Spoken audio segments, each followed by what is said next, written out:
Ser podcast.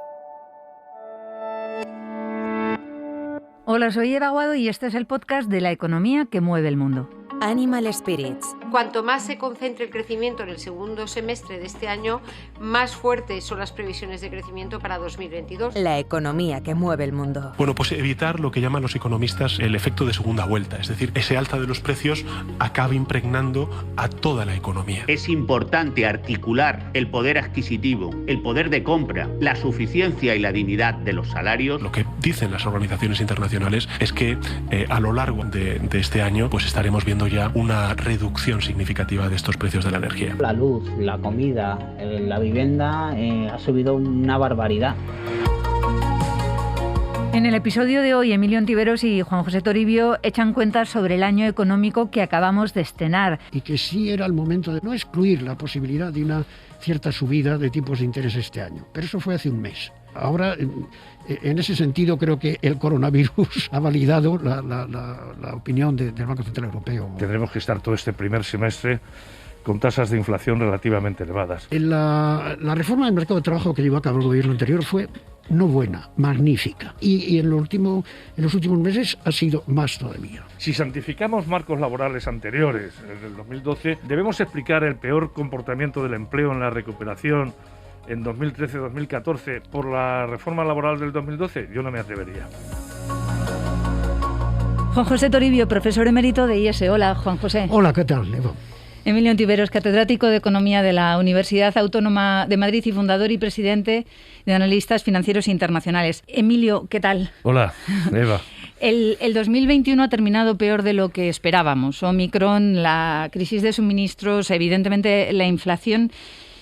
¿Qué debemos esperar del 2022 que empezamos ahora? Bueno, yo creo que una mayor tasa de crecimiento, ¿no? Que la economía crezca este año en torno al 5,5 o 6%, que lo hagan todos sus componentes, pero sobre todo acompañado de un elemento que a mí me resultó muy favorable ya en el año pasado, que es el dinamismo de las exportaciones, ¿no? Y también con un crecimiento significativo de la inversión, una reducción, lógicamente, de la tasa de paro y un ligero saneamiento de las finanzas públicas, tanto en reducción del déficit público como en reducción del stock de deuda pública desde ese 120-121% hacia ese 115%, ¿no? que da el Banco de España, ¿no? Juan José, en este caso nos hemos desmarcado a la cola, hemos recuperado menos que otros países de nuestro entorno. ¿Podría darse la vuelta en el 2022? ¿Podríamos liderar nosotros el crecimiento? Pues supongamos que durante esta primera parte del año, pagamos el primer trimestre, pues venimos un poco afectados por el coronavirus, pero que a partir de la primavera el tema sanitario va a mejorar, cosa que no es de economistas, o sea que no lo sabemos, pero vamos a suponer eso. Si eso es así, hombre, lógicamente la economía española debería recuperarse más que el promedio de la europea, por la misma razón que cayó más también el año anterior. Claro. Es decir, nosotros somos pues muy dependientes del sector turístico y somos muy dependientes de la pequeña empresa, de la hostelería, etcétera. Todo ello fue lo que de verdad cayó, y si no tuviéramos ya el coronavirus delante, pues lógicamente en la segunda parte del año, o a partir del primer trimestre, más o menos algo así, pues sí debíamos tener un tirón mayor de la economía española. Yo tengo, respecto a Emilio, sin embargo, mucha más desconfianza respecto a la reducción del déficit público, que habrá un poco, pero no sé cómo de significativamente. Entre otras cosas, porque todo está calculado sobre una tasa de crecimiento inicial del 6,5%, que nadie espera que nadie vaya a alcanzar este año, y por lo tanto, pues probablemente ahí vamos a tener algún problema. De manera que, bueno, pues ojalá sea como Emilio dice, en cuanto a reducción del déficit. Yo tengo mucha más desconfianza en ese asunto y creo que debían hacer un esfuerzo mayor, de verdad, en reducir esto. Emilio, ¿qué te parece? ¿Crees que es posible hacer ese esfuerzo mayor?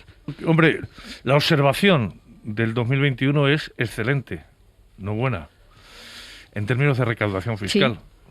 Y yo creo que este es un dato que hay que poner encima de la mesa, ¿no? Si nos encontramos con una tasa de crecimiento significativamente superior a la del año anterior y una cierta inercia en lo que son beneficios empresariales y rentas que aumentan, que amparan ese aumento en las bases imponibles, y que han hecho que la recaudación fiscal el año pasado haya crecido por encima del 12 o del 14%, pues hombre, no cabe ser muy escéptico, ¿no?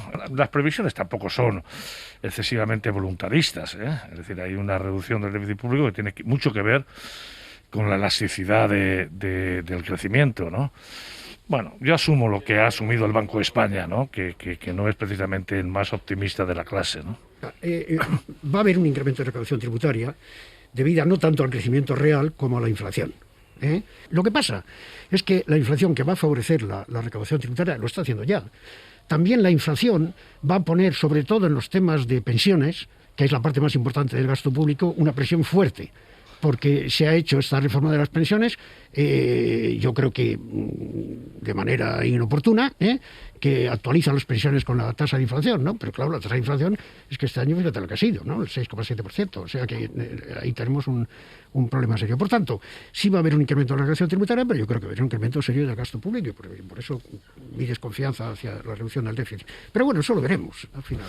Lo que ahora es razonable es ver si asumimos ritmos de crecimiento para este año entre el 5,5% y el 6%, bueno, si es sensata la anticipación tanto de déficit como de reducción de la deuda pública al 115 o al 116% del PIB. A mí sí me parece sensata. Bueno, lo seguimos de cerca. Os quería preguntar, precisamente, habláis antes de recaudación, los datos de crecimiento de la economía han quedado alejados de las previsiones, como comentábamos, los de empleo, ¿no? ¿Qué es lo que explica esta diferencia? ¿Por qué el empleo ha crecido, ha recuperado terreno, la economía no? Juan José. Pues mira, efectivamente ha sido así, los datos que tenemos son así. Es de suponer que el empleo vaya a terminar creciendo por encima del 5% y sin embargo la economía va a crecer menos. ¿Y por qué crece más el empleo que la economía? Pues mira, por dos razones. Una, porque la reforma del mercado de trabajo que llevó a cabo el gobierno anterior fue no buena, magnífica. Y en un país en el cual era muy difícil crear empleo, el empleo empezó a ajustarse a la misma tasa de crecimiento que el crecimiento económico, y en los últimos meses ha sido más todavía. ¿Y por qué más? Además, pues por la inflación, porque es que los salarios reales han caído. Es que, claro, y cuando caen los salarios reales, esto es de primero de economía, pues claro que sube el empleo, evidentemente así. Lo que hay que preguntarse es qué tipo de empleo estamos teniendo. Bueno, yo no estoy muy del todo de acuerdo. Yo creo que hay un problema metodológico, hay un problema de estimación importante, ¿no? Por eso es sensato, ¿no?, anticipar, como lo han hecho algunos analistas, como el propio ministro Escrivá ha señalado, que tiene que haber una revisión al alza. Pero cuando uno además añade otros indicadores, como es la propia recaudación fiscal, yo me inclinaría a pensar que vamos a tener alguna revisión al alza y que hay que ser absolutamente comprensible con los problemas súper excepcionales de estimación que ha tenido el INE, ¿no? Y que quizá ha trasladado una metodología ordinaria a unas circunstancias absolutamente excepcionales como eran las de la pandemia, ¿no? Pero Emilio, por mucho que revisen el crecimiento, ¿qué van a añadirle? Unas decimillas al crecimiento del Producto Interior Bruto. Y el del empleo, como tú dices, son datos. Por lo tanto, me parece a mí que el empleo está creciendo por encima del PIB, o sin mucho con las revisiones, pues a lo mejor a la misma tasa que el PIB. Eso, para la economía española, pues es algo que no teníamos en el pasado y que tenemos como consecuencia, yo creo, de los factores que he dicho. Pero bueno. Sí, se puede dar eso también, Emilio, porque es un empleo más flexible y un empleo más barato. Bueno, es que eso ocurrió también en la crisis anterior, ¿no? Es que no se nos olvide, ¿no? Porque si santificamos marcos laborales anteriores, el del 2012, debemos explicar el peor comportamiento del empleo en la recuperación en 2013-2014 por la reforma laboral del 2012. Yo no me atrevería.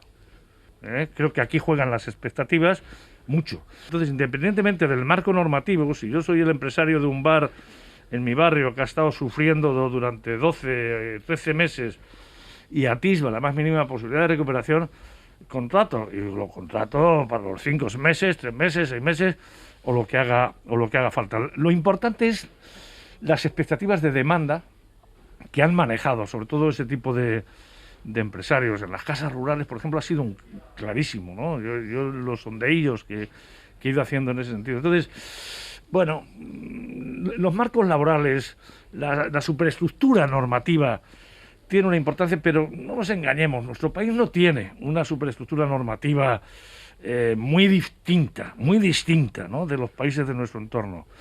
Y sin embargo, las funciones de reacción de los empresarios son claves. Pues no estamos de acuerdo, Emilio. De todas formas, hablaremos más adelante de la reforma laboral de la que venimos y de la reforma laboral a la que vamos. Pues si quiero, dejamos más adelante, sí. Ahora vamos a insistir en lo que nos queda, lo que viene por delante en este 2022. Está muy condicionado, sin ninguna duda, por la inflación. El mes de diciembre del año 2021 es el mes que más hemos pagado de luz de la historia. El IPC del mes de diciembre es del 6,7. No veíamos un dato así en décadas, y esto, la energía va a seguir creciendo, por tanto, el IPC va a seguir creciendo también durante un tiempo. ¿Durante cuánto tiempo podemos estar en esta situación, Emilio? No lo sé exactamente, Eva, pero puedo asumir, ¿no?, lo que otra vez señala tanto el Banco Central Europeo, nuestro Banco de España, y buena parte del consenso de analistas, ¿no? Quizá tendremos que estar todo este primer semestre con tasas de inflación relativamente elevadas. Habría que identificar si esa inflación tiene componentes subyacentes, estructurales, que nos deberían preocupar, porque como tú has empezado hablando del precio de la luz, has empezado hablando del precio de la energía, ¿no? Entonces, bueno, hay que relativizar, ¿no? Hay problemas que tienen que ver con la oferta, etcétera, etcétera, ¿no? Yo frente a esa tasa que es muy inquietante, que es una de las mayores de la eurozona, de inflación del componente general, veo que la subyacente está algo por debajo de la eurozona, ¿no?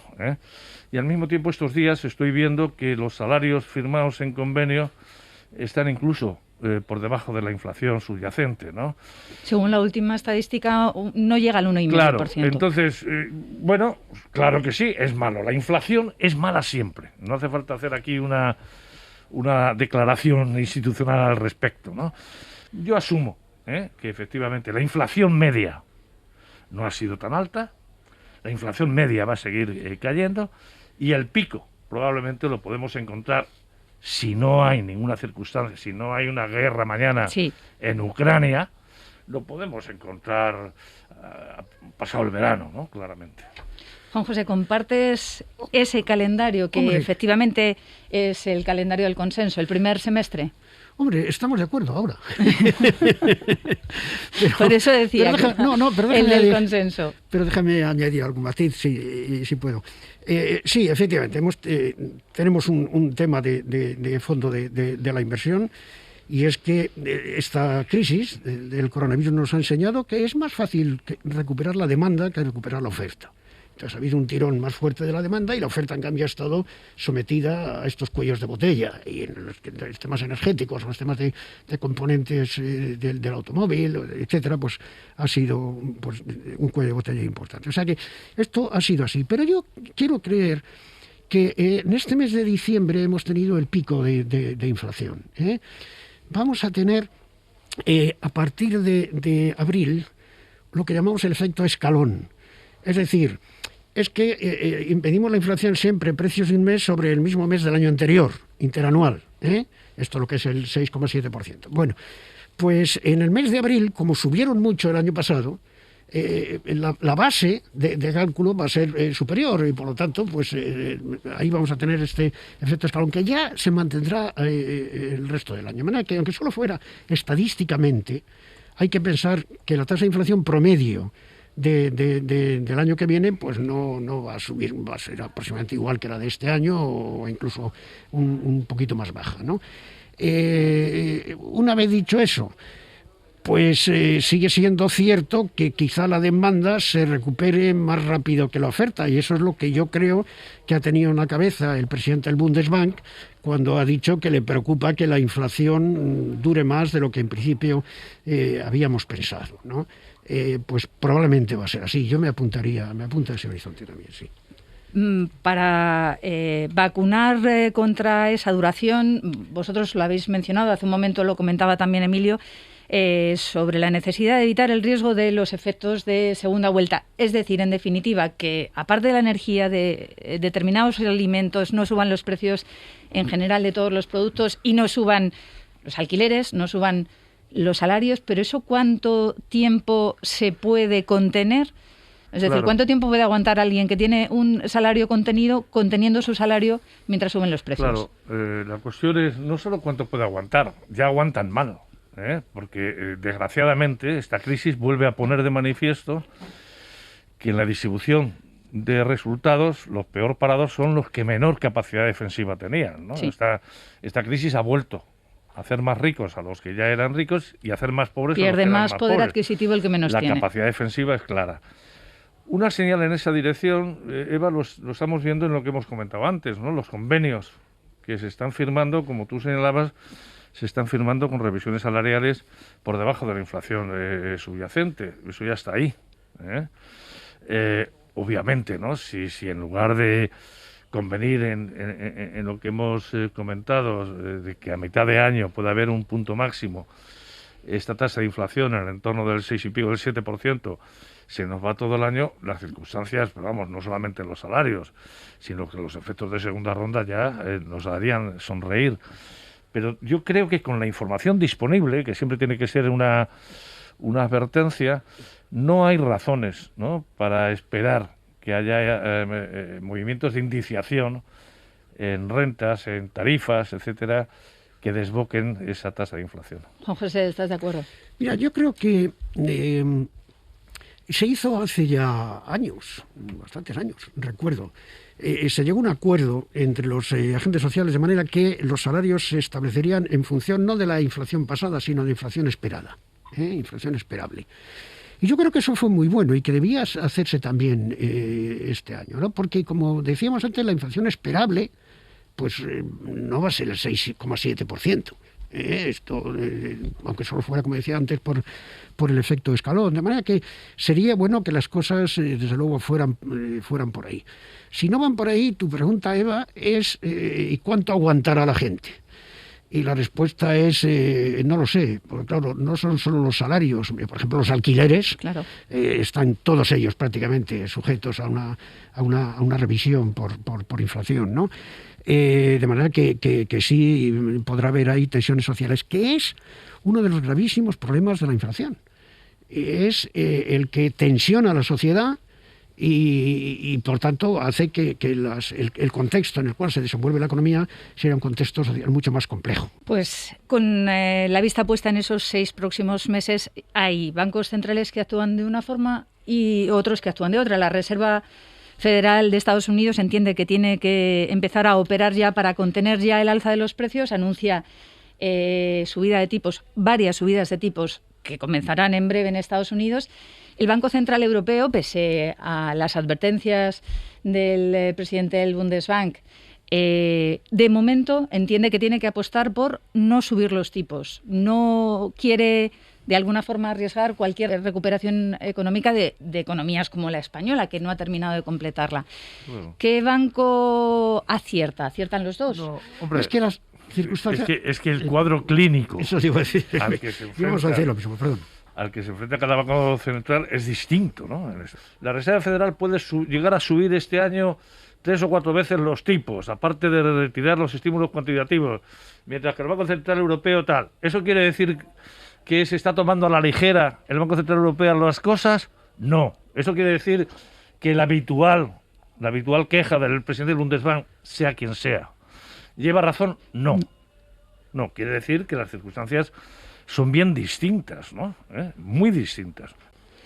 Bueno, vamos a ver, yo creo que hay, efectivamente, como decíamos al principio, diferencias entre la situación de la economía norteamericana y las perspectivas y de la economía europea. Yo creo que la Reserva Federal lo está haciendo muy bien, es decir, primero anunciando lo que va a hacer, que yo creo que esto es muy bueno porque ya plantea el contexto en el cual nos podemos mover el año que viene, o la economía norteamericana se puede mover el año que viene, y segundo, dando prioridad a la reducción en las compras de activos por encima de la subida de los tipos de interés.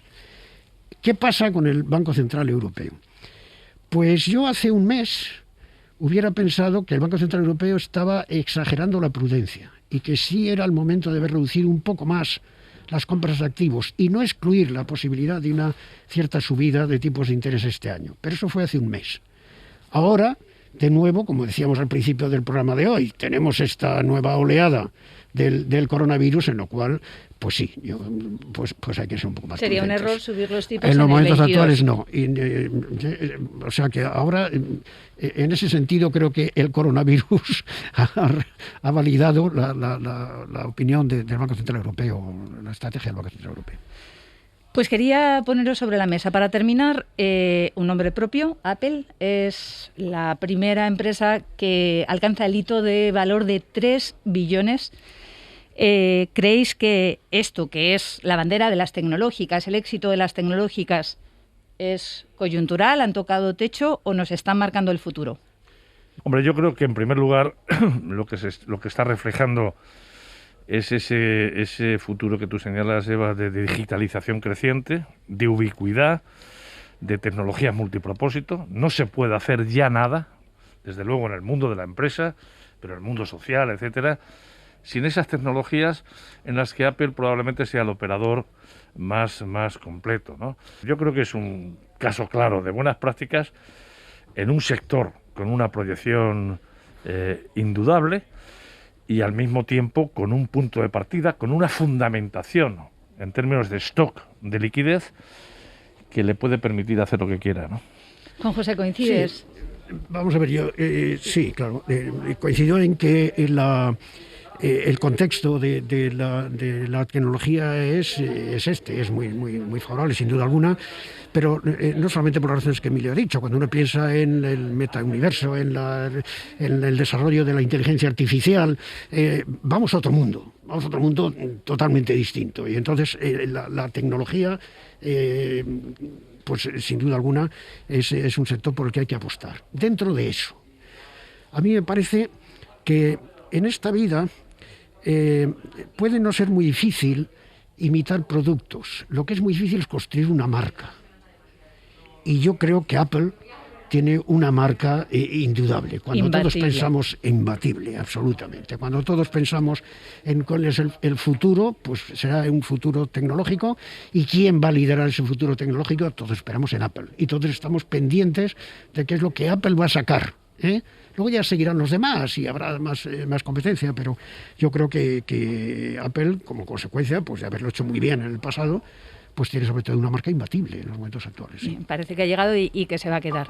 Bueno, pues hasta aquí este episodio de Animal Spirits. Vamos a tener oportunidad de ir midiendo efectivamente cómo va la inflación, los cuellos de botella al mercado laboral en próximos episodios. Muchas gracias a los dos. Hasta luego. Hasta Muchas pronto. gracias. Adiós.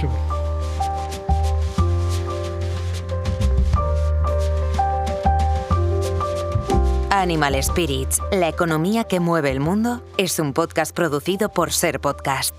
Un debate entre los economistas Emilio Ontiveros y Juan José Toribio y moderado por Eva Aguado.